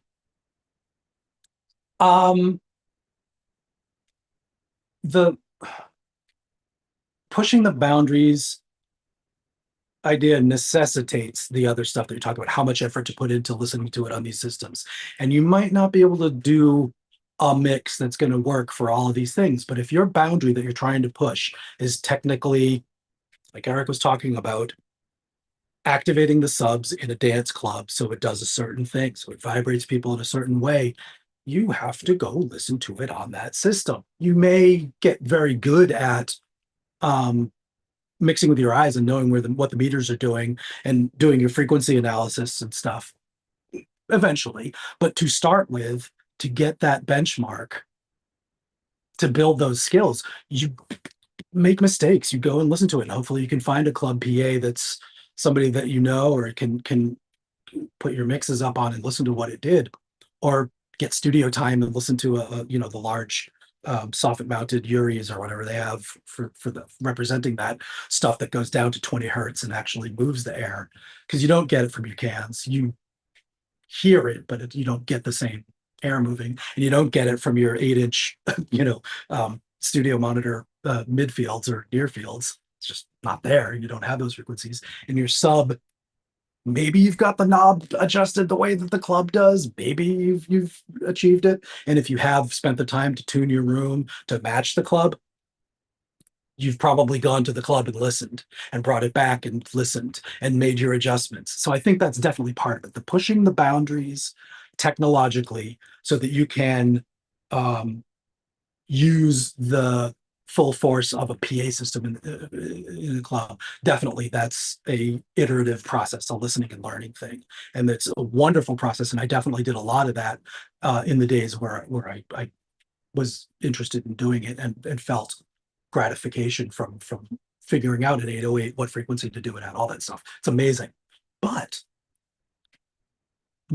in the idea of a non-specific sort of mixed genre, post-punk, alt-goth, EBM, industrial night, where there is a lot of stuff playing, some of those mid-range stuff with no bottom octave because they were mastered for LP sound fucking fantastic on the same system. It doesn't matter to the extent that you're going to mess it up, definitely, if you don't appease the subs, because it's not going to achieve the same technical excursion and air pressure stuff, but you still got a song, you still got a fantastic mix, and it's still pumping, and there's still people like the jam, there's still people on the dance floor doing the things that music does to people and having the experiences. You just aren't doing the same specific pushing the boundaries kind of thing, but there may be some economy to that because it's going to play back okay on small speakers, it's going to play back okay on small headphones, and you may have that one mix that does a lot of stuff. That's a different story to me than truly being dedicated, genre bound and mix bound, the remix, the club mix, the club version, the dance edit that has that pushing technological boundaries and utilizing the full wattage and presence of a club PA system. And I know the limits of my understanding there. Eric, it sounds like you're really tuned into frequencies and power and what the people are expecting in these mixes to some extent. I'm not going to go, now it's quiz time or anything, but understanding that and having predictable results is a big part of being able to push those boundaries. And I think it's pretty thrilling as a mix artist to be doing that stuff. Burr, burr, burr, burr. It's the greatest little thing ever in a song. It just goes burr, burr, burr, burr, out of nowhere, and then they're fucking back into it. Like it's going, and then it burps, and then they're back into it. Rezi, absolutely, I totally agree with you. I will say, I have a spectral analyzer on my phone, and it's been tweaked a little bit so it does sense subs, like fucking serious subs. And when I'm in a club, I often pull it out, and I'll walk around the room and look at what's going on and go, oh, wow, this is a really bass-heavy environment. Eric, bum, bum, bum, bum. I'm going to make you guys sweat now because everybody should dance. Yeah. My brother does that. I mean, he has a similar, he works at a theater like you do, not an opera, but like a big theater. And he has those apps on his phone, and he goes and does that whenever we go to a club or a venue. And he's like, oh man, all the bass is over here, or this or that or this. And I've learned a lot from it. But I definitely, over the last year, I started listening to my mixes more in a club or releasing them to a DJ that's friendly and will play the song just blindly if I send it to them. And I'll go into the club and I'm like, that doesn't work. And I messed it up. Like I'm not doing the right thing. And a lot of it has come down to even sometimes just shortening the bass, or it's reducing the bass into the 30-80 frequency that's harder to hear at home. Can't hear it in your car. It doesn't play the same way. It sounds like a flat tire in your car, but it sounds great in the club. And then you start going down that rabbit hole of like, all right, now I got to do a club mix. Now I got to do a modern club mix. Now I got to do a car mix. Now and you start doing all these versions of it. And it's always finding that like one in the middle. And one of the songs I just put out, I spent weeks just on some reason the kick and the bass weren't hitting. And it's the same preset I use for the bass on other songs, same kick I use for other songs, same compression, and something just wasn't working. And all of a sudden I went to a show on Tuesday or Wednesday night this week at a club that has a great sound system. The guy played it and I'm like, oh, that's the problem. And like all of a sudden it became clear. And so some of it isn't even the system. It's just me as a mix.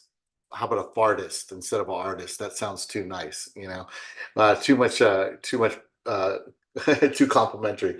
But I think that in the last year I've gone back and I've changed up songs because I'm like, oh man, all I gotta do is adjust this bass, and it really gets me, focus. I already focused on the kick and the bass, and now I focus on it a little bit different way and getting that right.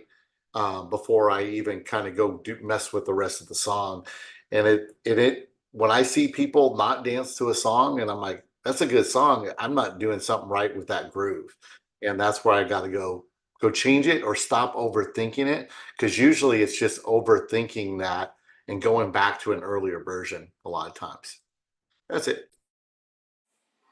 Thank you. You said some things I'm going to pick on. Oh, or not pick on. Put a pin in and come back to, because there's some great points in there. I'm going to go after Ivan. Ivan, what are you thinking? Eric, I think you're 100% right. make friends with a local DJ and go listen to your stuff getting played out in the wild, because you're gonna you're gonna get all kinds of useful feedback on how that piece is doing. Not just how it sounds, but like you can look out on the dance floor and see if you're actually getting people out there, or if they're staying out there, or if like there's a lot of oars involved. Also, I hate to harp on this one because I think it would be super freaking useful. Is there's a lot of modeling speakers out there these days, but what would be super handy, particularly for us, would be if you could get a modeling speaker to model the different like kinds of sound environments that are particular clubs, because like there's a lot of differences out there. Like I'm fully admit I'm very used to clubs that have extremely abused systems that on a good day they sound like crap. But at the same time, people are still out there, they're still dancing. They don't care if the sound is kind of not as good as it could be.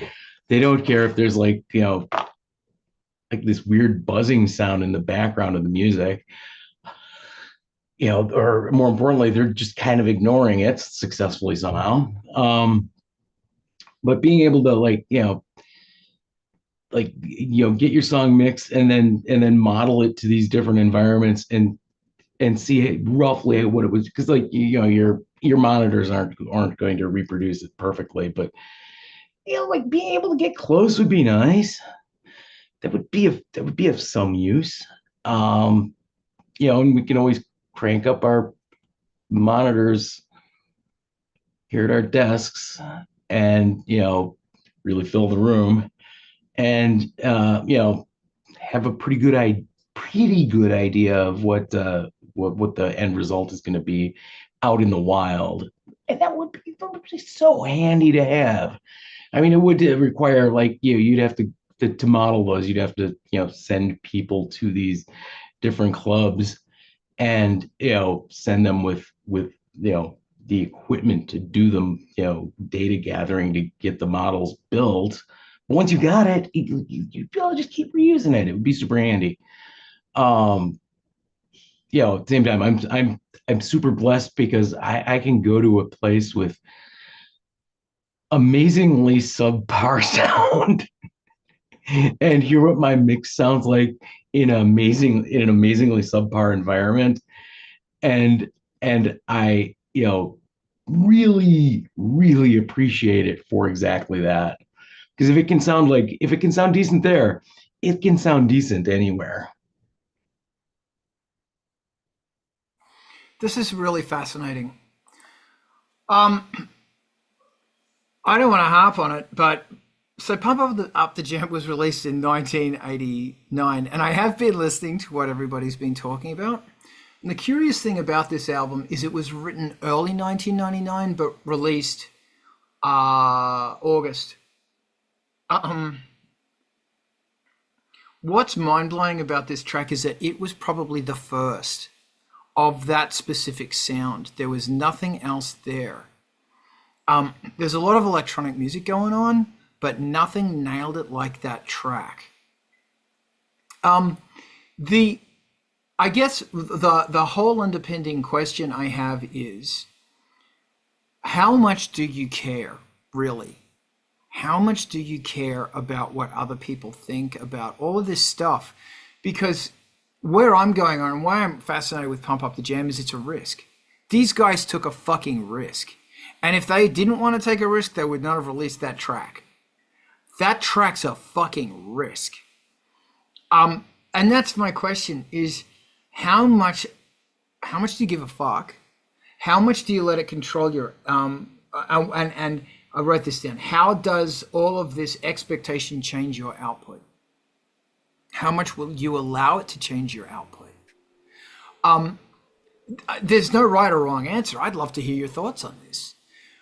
Because for me, I have learnt that my audience, who's also your audience, who's also all of us, don't give a fuck. Because you're dealing with a lot of people who are kind of angry and kind of done with all of the bullshit that they're supposed to be doing. And if there was a central core motive, it would be, fuck you, I won't do what you tell me. And when it comes to all of the decisions, because the only rights I really have in this world are the decisions that I make in my music. They're the only rights I have. And I'm not going to give those rights away to anyone. And if I can use those rights to piss people off, I will, because I'm a bastard. Razi, your hand's up, and I'm going to let you take over for a sec because I'm going to disappear with the speakers on so I can still hear you. The floor is yours. Go. Okay, I want to answer that directly, but I also want to touch on two earlier points. Ivan, modeling is cool. All of the spatialized audio tech that we've had for maybe going on 15 years or so has come down to a thing where you can actually simulate some of the outer ear effects of height and things like that. And the thing that we miss is the body stuff, the hitting you with airwaves. And interestingly, that octave between 20 and say 40, the low octave, is the one that we don't have a lot of easy access to in studios because of the size of the waves, because of the wattage required to create them. And so we tend to need augmentation. I don't know, studio. You can't simulate it with the accurately with modeling. It's one of the things that's left to the real deal wattage and speaker cones and moving air and stuff. So the philosophical decision of whether that's important or not is still a separate discussion entirely, but I think that there's still technologically a limitation there that modeling so that it sounds a little bit echoier and maybe localized and has a dumb curve like the house PA at your favorite club, and maybe there's some distortion only coming from the right hand side when you're standing near the bar. Yeah, we can do that, but is that really important? Maybe for checking, maybe for a sanity check, sure, important. But I think it's important to note also that yeah, bass is still a go to the temple and experience it kind of thing. But to now bring it back to what Carl was posing about the sort of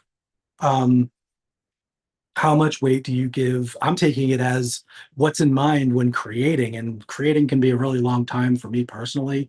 And sometimes it's half and half. Sometimes it's all I'm thinking about. You know, I can go hours with just thinking about like, what am I imitating in the world? Who is the listener? What are they listening to? What do they like? What do they hate? What's their favorite song? How were they dressed and what were they smoking when they first heard their favorite song? Like there's a lot of that I try to bring. I don't even try. I'll admit it just creeps in because I'm thinking I want to make something that moves me. That's the best I can do because there's no test cases in the room other than myself. I want to do something emotional and I want to do something resonant, that meaningful, let's say. I don't want anything to necessarily be thrown away. And I want to push the technological side of it a little bit too, a lot of the time. So that leaves a kind of meandering path through an album, you know? Like sometimes I'm really fixated on the person listening and it matters tantamount to do it or don't, what I can visualize about them. Other times I'm just in, man, I wish I could remember how to do a deceptive cadence. I'm going to look it up. And it has nothing to do with the listener. And I'm just up in my own head about music theory. Sometimes I'm just learning a part and exercising that. And I'm not thinking about the listener and what they want. But that definitely, having a person, a group of people, the listener modeled and in mind throughout the creation process is always coming in, and it's always pretty big.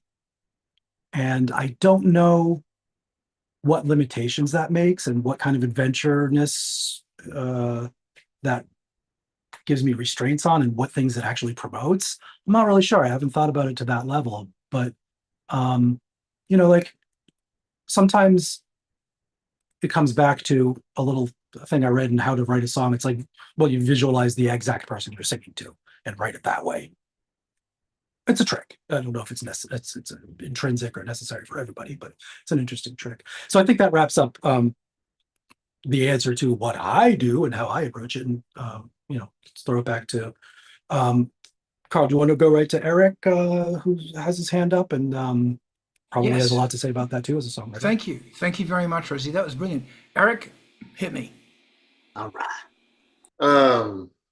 We create moments, we create memories, we create experiences for people. And to me, it's like I've already had people come up and say, hey, the first time I heard this, I was going through this or that. And it could be a positive thing, it could be a negative thing, it helped them get it through. Or it's just like the first date or the first time they went to a club or the first time they heard this style of music. And that sticks in them forever, and that's what we do. And we do it either for ourselves or we do it for other people, and we got to have fun with it too. We did a song that sounds and looks very serious on the tops, like head, body, very EBM. But then when you listen to the lyrics, and in Germany, it's like head, body, knees and toes, head, body, knees and toes.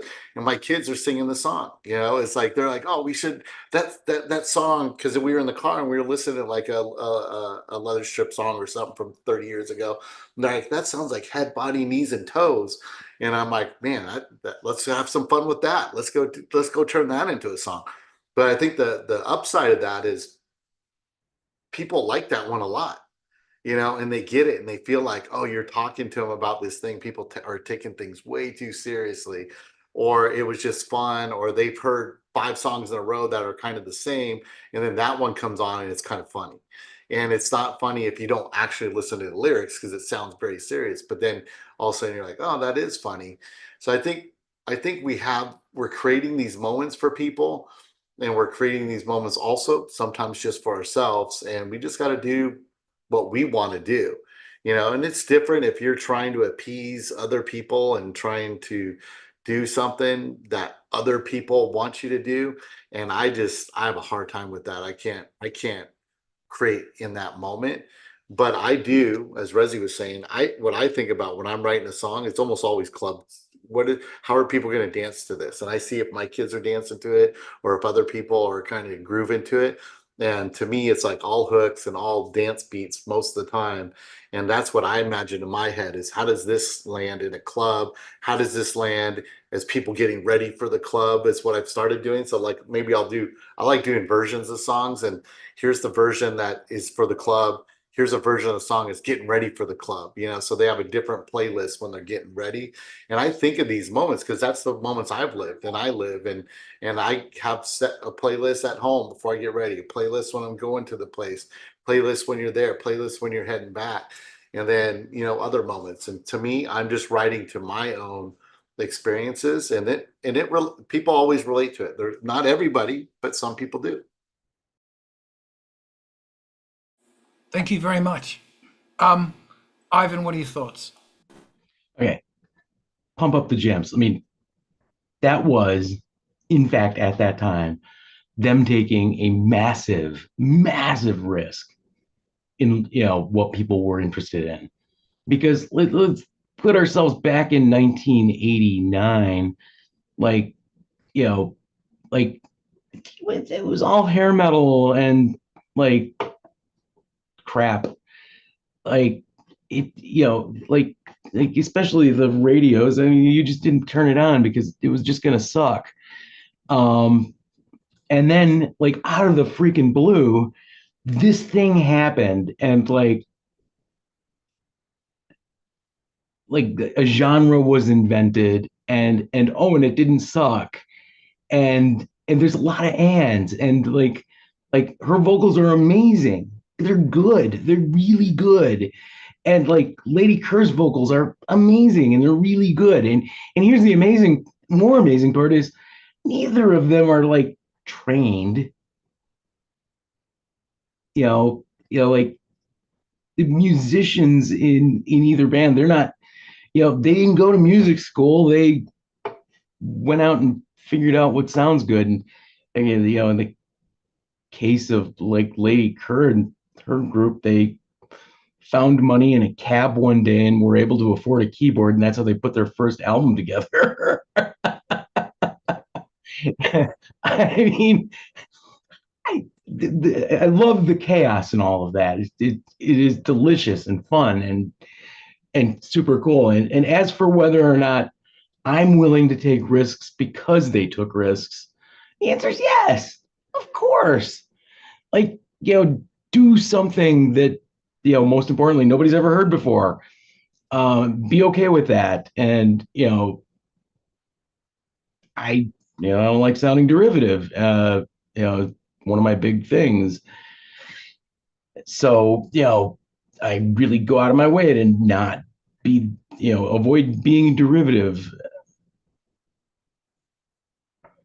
So I don't want to spend a lot of time having people think they're listening to something other than me. Can you define derivative, Mr. Ivan? I apologize.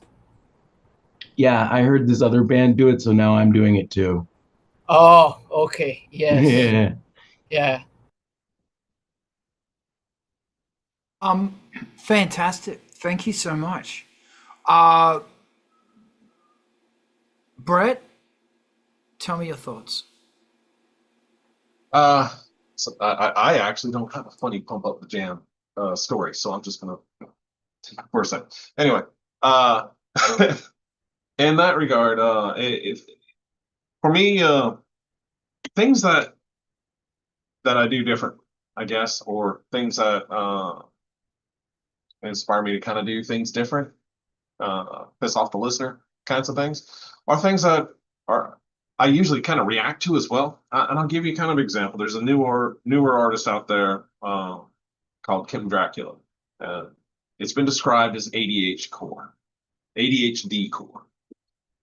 I'm not a huge fan, but at the same time, I'm fascinated by how they break down metal to jazz to classical to all within the same conversation, and it reminds me of things that I also try to do. So of course, with industrial and electronic, there's kind of it's always kind of a battle between what the machines want versus what the human wants. And the way I combat that is by literally grabbing different genres. So there's, I've got paid for sound libraries, things like that of samples, and I'll go to reggae, grab that, throw it in something, and then I'll kind of do what I do based on how it inspires me. And that kind of goes with how I initially started writing songs. It's like I would get someone else's bass line in my head, and that what it would do is it kind of like inspire me to start playing with a bass. And I might emulate what I heard for like the first two measures before I'm off on that ADHD path to wherever this is going to take me. And then I will say that the other inspiration for me really has been Stephen King, character development. How do you tell the story about a subject or a character or whatever and how do you get the listener to give a shit? I mean, you can, and it seems to me you can either kind of build worlds that people can then kind of glom onto. Hey, that goes with that, goes with that, goes with that, and you can look at Tolkien as he did that excellently, right?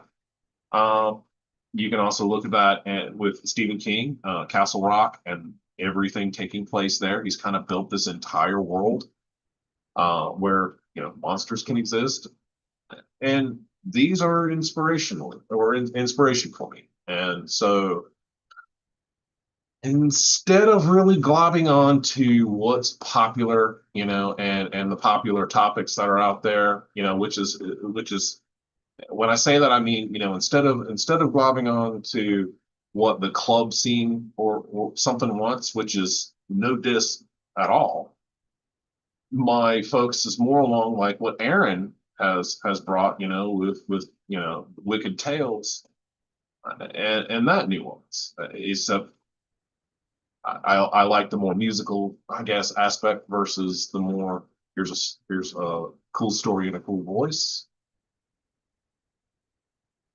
Kind of like that.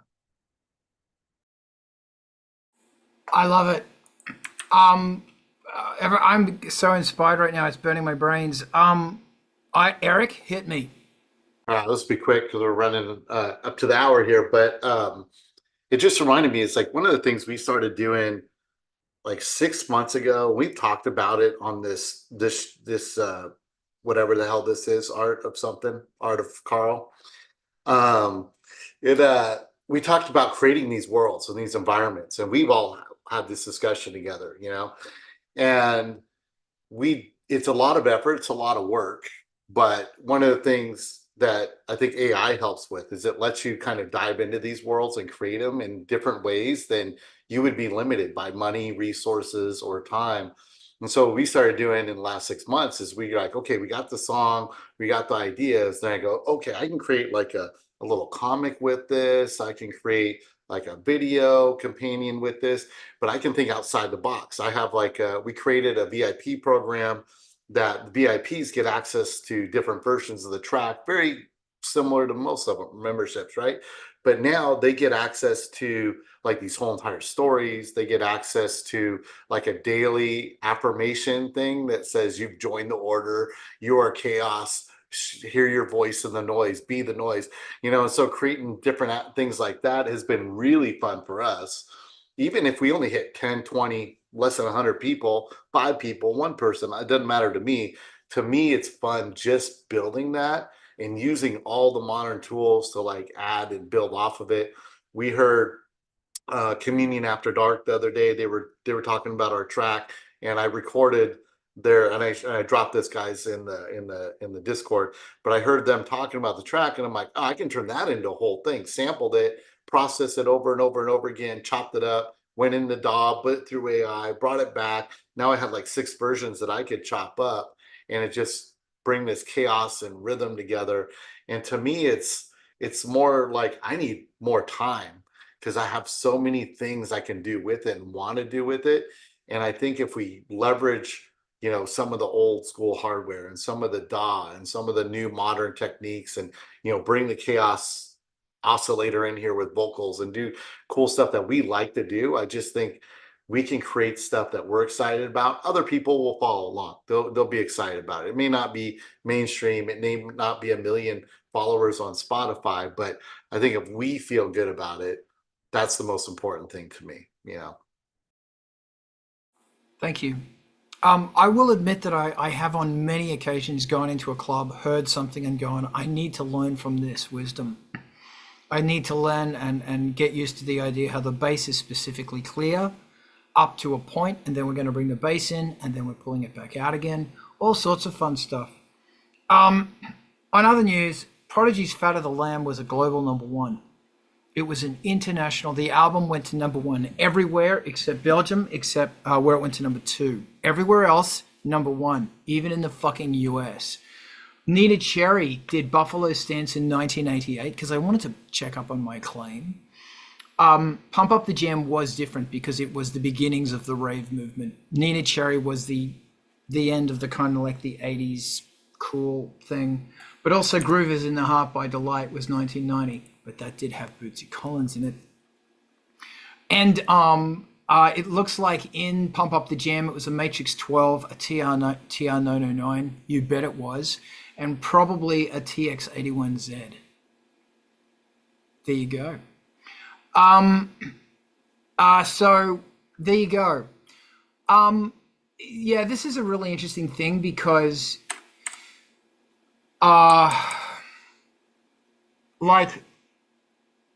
I think it's critically important that artists,